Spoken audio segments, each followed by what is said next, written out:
school's out. I feel like the song by, there was this crazy singer during the 70s. School's out for the summer. Well, it's only out for today. Tomorrow I'm coming back, I guess, if they haven't asked me not to come back. So today there was an incident in which a girl, so it can't be sexist, it's a girl, slammed the head of a boy on a table. And I told her to take her school bag and go to the principal, and I was accused of scaring her. The boy had glasses. If God forbid the glass would have smashed in his face, his cornea would have been damaged. Now, am I an anxious person? Yes. Is it important to be a little bit anxious when you teach children? Yes. Because you have to think about risks.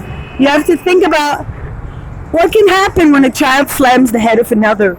It's a very serious event. But of course, I was the one who couldn't control the class.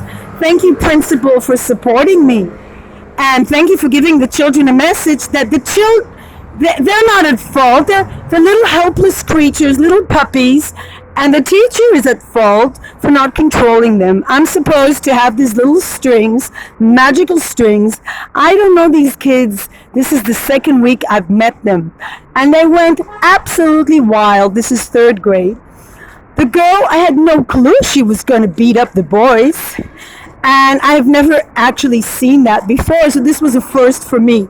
Taking a child's head and slamming it on the table. And then I heard the sentence, well, he started with her, he hit her. Okay, let's start that excusing violence. And at the same time, one of the first sentences I heard from the principal was, we have zero tolerance for violence in this school. Well, that didn't seem zero tolerance to me.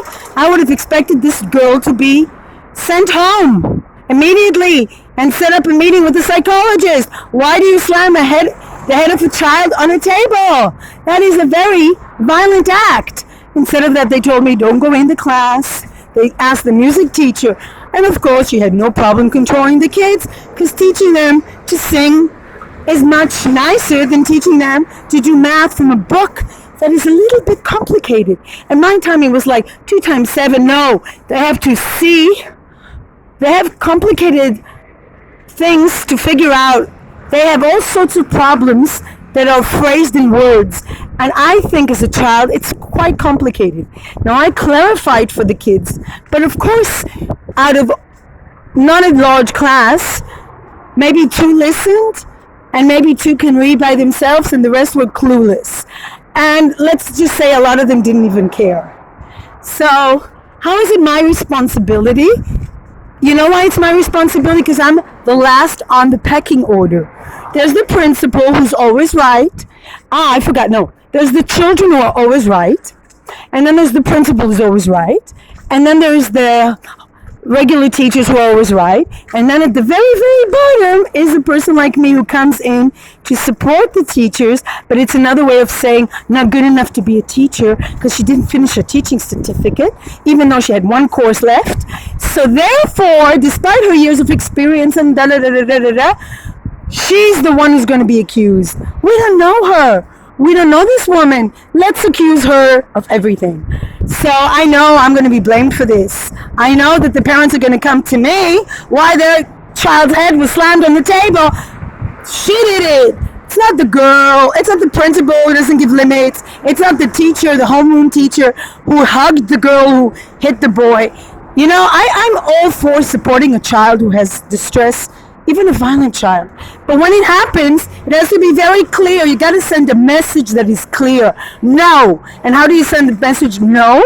You send it by sending a child home. That's zero tolerance. Sending them to a psychologist, school counselor. But instead of that, they asked me if I wanted to talk to the school counselor because I was upset. Of course I was upset. I've never seen a child take the head of another child and slam it on the table. I cannot even imagine something more worse than that. The head, the eyes of this child were in danger of getting injured. I cannot explain how scared I was, and I'm still not sure the boy is okay. I don't think our heads are meant to be slammed. I don't think violence should be tolerated.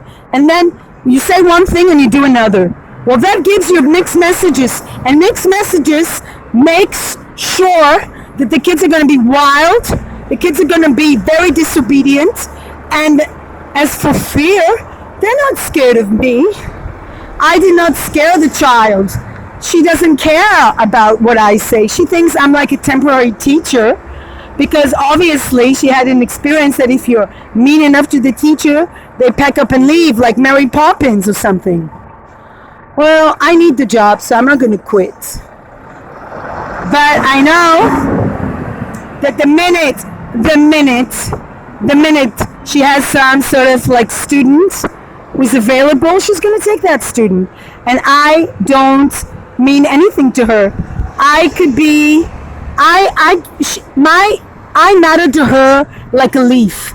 I don't matter at all. What matters is the system, her ego. First of all, her ego, that the school looks good.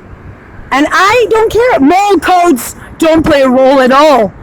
And whatever she says, whatever she had to say to me, did I say I accuse you? You don't have to say it. You acted that way. You took me out of the class.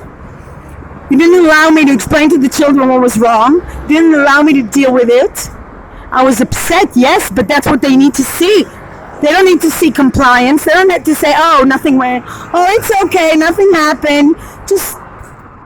So then don't tell me there's zero tolerance for violence when you act as if nothing happened. Don't tell me not to get upset when I see such a contradictory and such hypocrisy.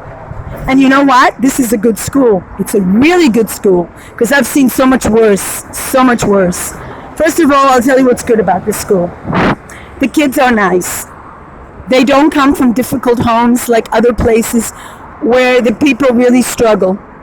They don't come from the homes of refugees where I was before, where the children have seen so much violence and so much turmoil.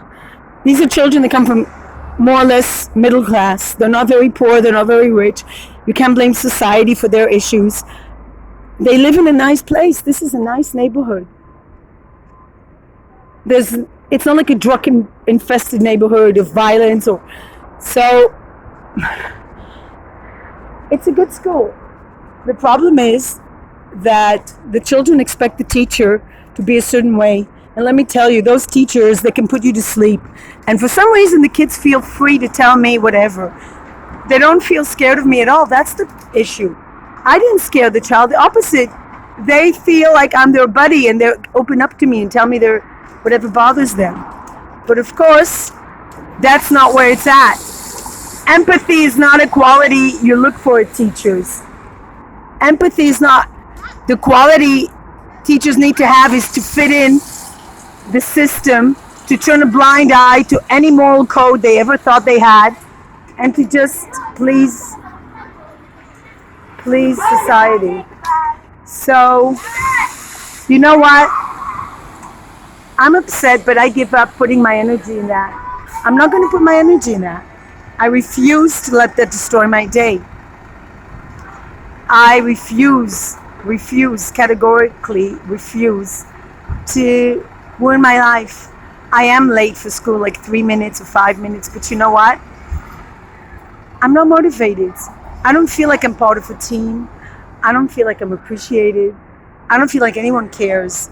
And it's like being an adult. One teacher said, we have a lot of our plate. Yeah, but if we're supposed to work as a team, we're supposed to be able to share it. But I think what happens is that everybody pretends everything is fine. You're not supposed to show the dirty laundry. I just thought it was a dangerous situation. And I dealt with it the only way I knew how. I wasn't supposed to tell her to take her school bag and go to the principal. I wasn't supposed to make her be scared she's going to be expelled from school. I was supposed to make her feel good after she slams the head of a child on the table. Well, unacceptable in my book, but you know what? Beggars can't be choosers. It's not like I'm being offered jobs and left and right. At my age, I'm considered a dinosaur. I'm considered an unwanted member of society. It sounds bitter, but that's how I feel. Because I've seen how desirable my job candidate is. I could be 23, stupid, dumb, unable, whatever, and I'll be welcomed with much love. Age is a problem. Then why are the leaders of society so old? Benjamin Netanyahu is 70. Donald Trump 70. Joe Biden, I don't know. That's okay, but when you're not a president that makes decisions for the country, then you're not allowed to be old. So what am I supposed to do? Am I supposed to just not work? Who's going to pay my bills? I don't get unemployment. They're not going to pay me money if I can't find a job. Corona is on the rise. So I'm going to have to really find a job where I have less stress. I'll be honest. I'm going to have to really think about what kind of a job I can get. Because I don't know if I'm going to be around too long in this job. It's sad. It's like my marriage. I thought it would last, and it won't. It doesn't. From the beginning, I already saw signs. Because where you're not appreciated, you're not going to find a good place. And you know what? Principals don't appreciate teachers who care. They want people who look good and make the school look good. That's it. In my day, teachers didn't come in short pants. I see sometimes how these teachers dress, and I think, and the kids, they send their kids to school, short pants. It also is an attitude. I mean, this is not a sports day. It's okay to wear short pants when you are in gym, but not otherwise, in my opinion. The way you dress tells a lot about intentions.